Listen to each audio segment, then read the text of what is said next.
All right, guys, what's going on? We're here in episode 10. I'm going to make this a mega episode. We are going to finish out this regular season in today's game. We'll brisk over a couple segments of recruiting, and a lot of these games are going to be really condensed just to show key plays. But we got 4 games to get through in this video. I'll see you guys in the gameplay.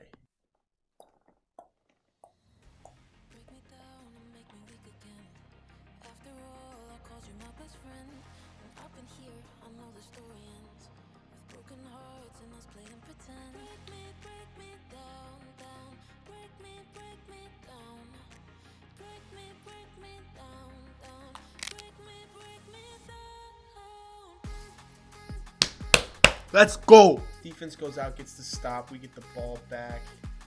We're going to make quick work of these 0-6. Back to some triple option here. Gotta hold that block. Alright, so the score bug is glitched out. So I can't tell down and distance, but I can tell touchdown when I see it. Jamal Bell. Let's go. 4th drive of the game. We're up 14. Alright, big third down here. We got a chance to go up 3 scores, which would be nice. Going really into the second half with a 3-score lead. They suck. We're going to win this game. Going to take a shot here to Stovall. He gets by his man. Should be a touchdown. Diving catch on top of it. Alright, I've spared you guys a lot of the massacre. I know we just cut ahead a lot, but we are blowing this team out. Stovall's got probably, I don't even know, 300 yards receiving. It's ridiculous. We're going to go to Stovall here again. He gets by his man. Back shoulder fake. Keep beating. Oh. We're going to go right back to him. This coverage is booty cheeks. He gets by his man, but too late. Pocket collapse there. All right, we're going to try a 64-yard field goal for fun. It's into the wind. Let's see if our kicker can make it. Oh, the crossbar. All right, guys, that's the game. We made it real quick for y'all. Once I scored that last touchdown you guys saw, I just went ahead and simulated the rest of the game. We ended up winning 52-30. So as the defense, the starters came out, UNLV started putting up some points, but we still crushed them. Here's some stats for y'all. Jake threw 430 yards, 6 touchdowns. 4 of those touchdowns, nothing rushing, except for Stovall's 1 touchdown run. 5 receptions for Stovall for 223 and 4 touchdowns. Unfortunately, Jamal Bell, who did have a touchdown, tore his abdomen. He will be out the rest of the season. That's a big blow for us. He's one of our best receivers. The tandem of Jamal Bell and Melquan Stovall has been elite on the outside. It's going to hurt not having him the rest of the way. But Stovall, 5 total touchdowns. He shined in today's game. See it. We're ranked now. Number 23 in the land. Taking on 2-5 San Jose State. You already know our boy Lee got us picked. We run in the number 1 passing offense in the country. And actually the number 1 rushing defense in the country. But our turnover differential sucks.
What's up, guys? I'm trying something a little different here.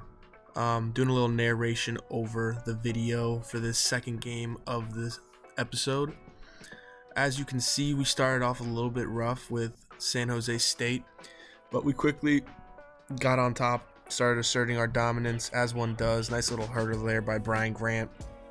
And the offense really found its rhythm here in the second half, late into the second quarter as well. But man, Barlage and Stovall have found this connection in these past two games that you're going to see plays a huge role in the rest of this episode and this regular season as they continue to connect.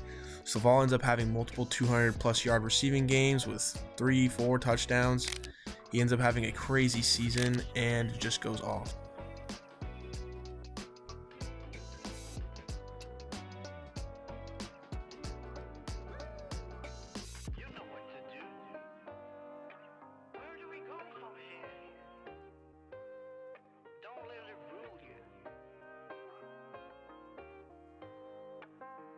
Alright guys, that was looking like it was going to be a tough game.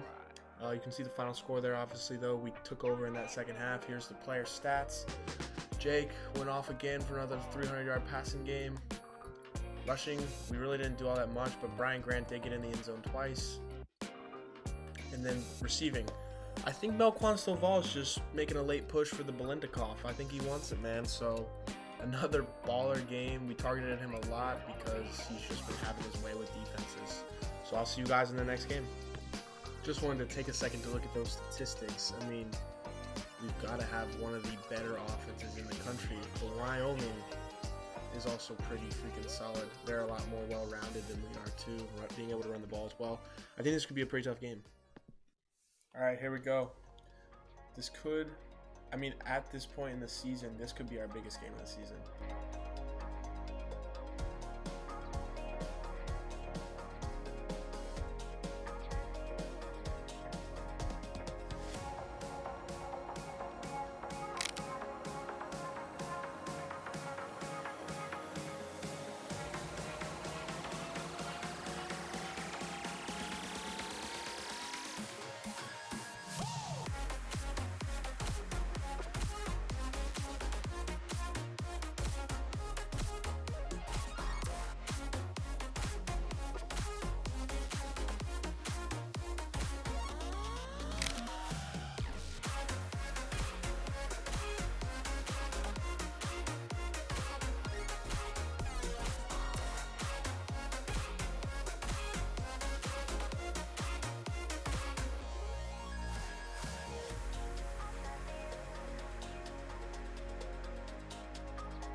Look to Stovall again on the underneath route here.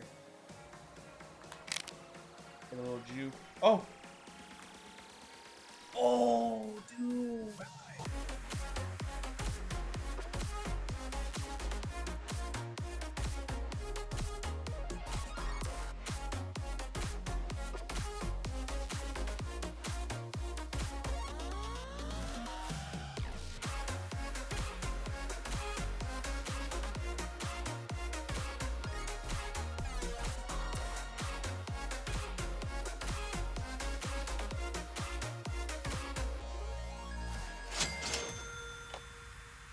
All right, defense got us another touchdown. Throw that into our tight end right over the DB's head. All right, we'll continue to go deep here. Tight end, or no, it's not tight end. That's Charles Ross. Wyoming was going to be a little bit more challenging, and so far they've been a cakewalk. They kicked the field goal. Wyoming took their opening second half position down for a touchdown, missed the extra point.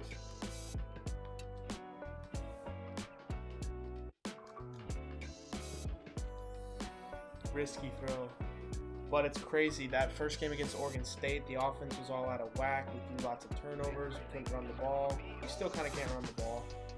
But throughout this season, I've gotten really in sync with these offensive players, learning that the players have learned the playbook much better. Oh.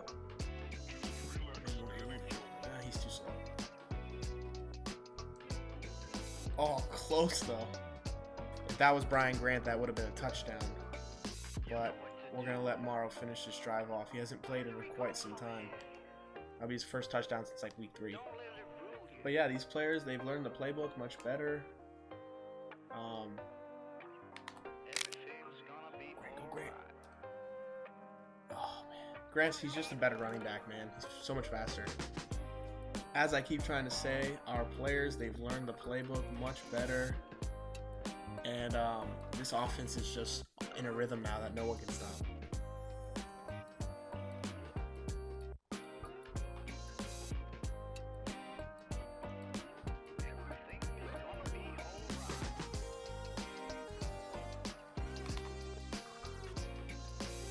That play didn't really develop. Alright, we're going to take the 55-yarder here. Wyoming did go down and score again, but we got too big of a lead. This game's going to be over effectively, and I'll see you guys in our last game of this video.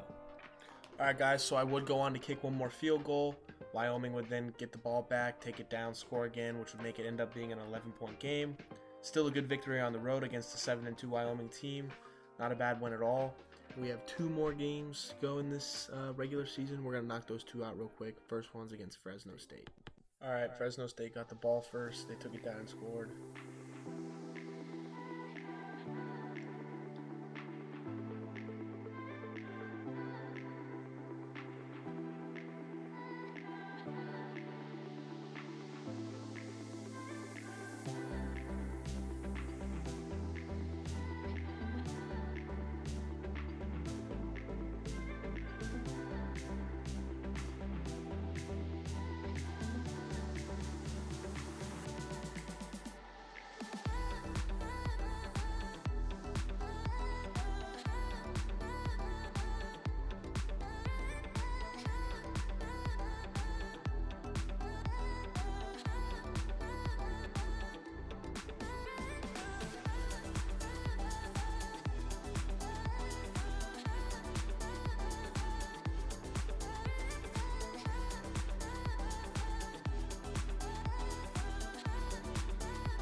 Alright, start of the second half when we get the ball for a change.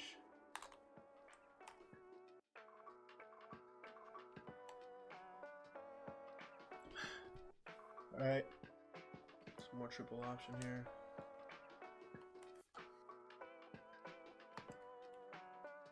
Way to pound for that first down, baby.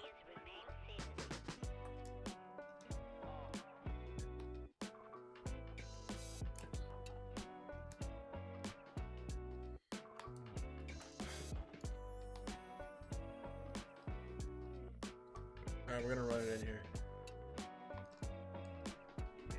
This game has been more challenging than I thought. I'm going to play it safe, take the points, because I don't know when we'll get them next.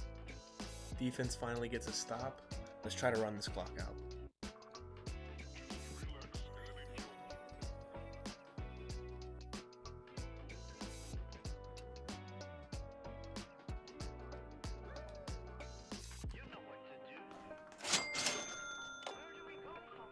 They scored in a hurry, so we got the ball back. We're going to try to run this clock out or maybe score again.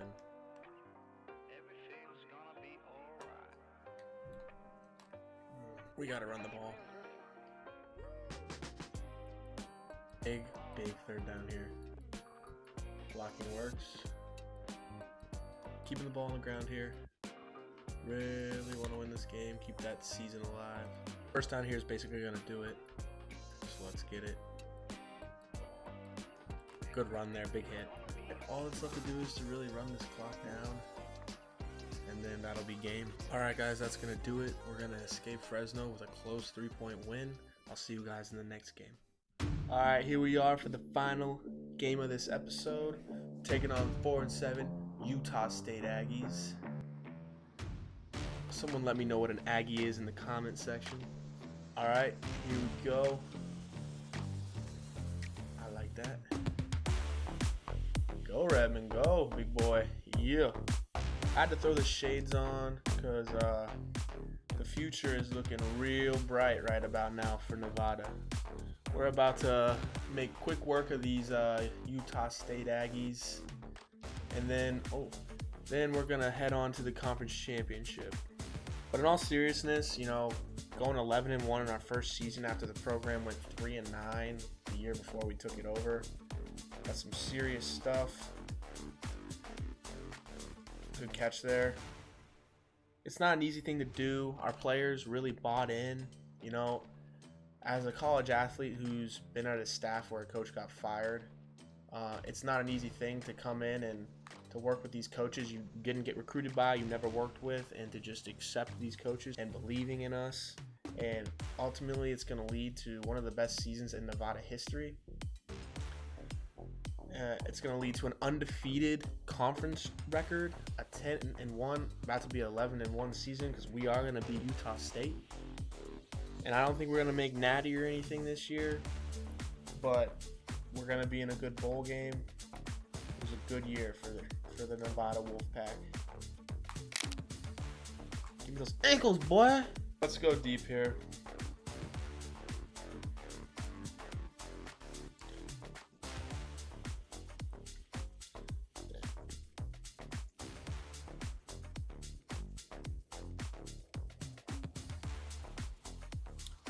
We'll go deep here, see what we can get going on. Nothing going there.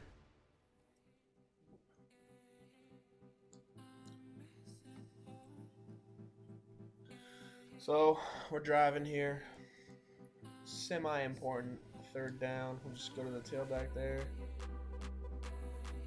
Ooh, we're going to slide our way on into the end zone, baby. Defense gets another stop. This is kind of what I was expecting from Utah State. Was not much of a challenge. Our receivers haven't really been able to get much separation, though. That I'll give them. Bad throw there by our quarterback. I have bad news. Jake Barledge did not get off the field on his own after that last play. And this quarterback sucks wieners. Okay. Just a bruised hand. He'll be back in. Thank goodness. Because Newberry sucks dingleberries. He sucks. Alright, since we were blessed with Newberry's presence on that last drive and did absolutely nothing, Utah State went down and scored. Now got a close ball game. Alright, let's get going here. Let's speed this process of winning up. Great anticipatory throw.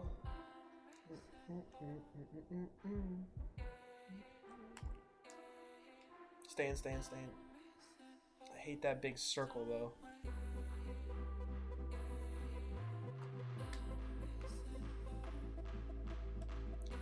Good physical run.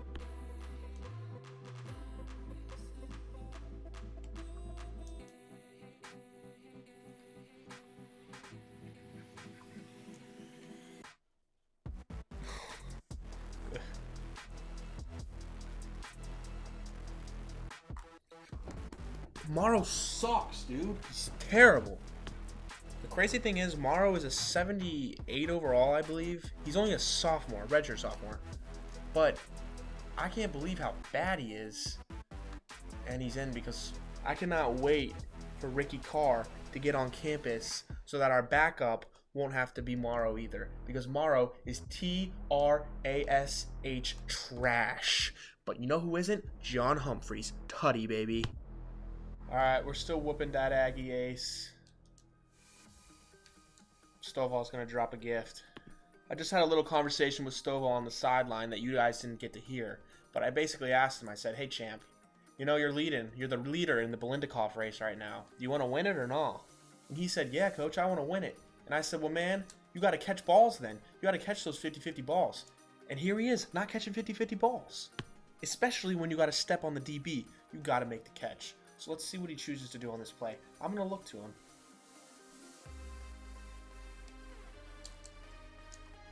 Mother Hubbard. Alright, thankfully this Utah State offense is absolute booty cheeks.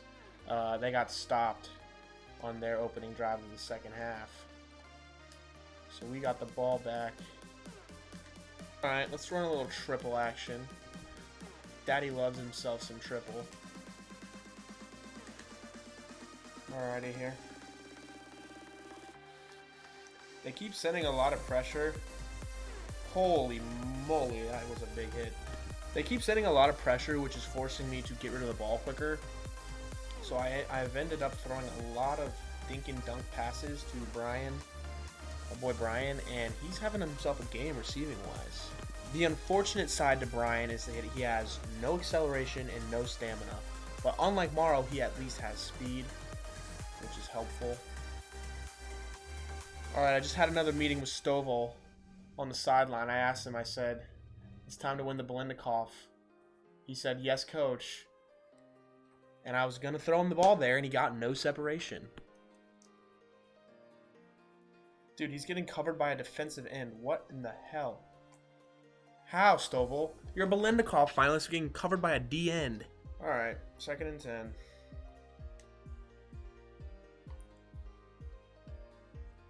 Let's punch it in with our boy Brian. Believe it or not, that was actually Brian Grant's first run of the game. I'm not giving you a touchdown, Morrow. You can kiss my white butt. That was actually his first carry of the game. Because, and it's felt like he's had more carries, but they've all been receptions because of all the blitzing.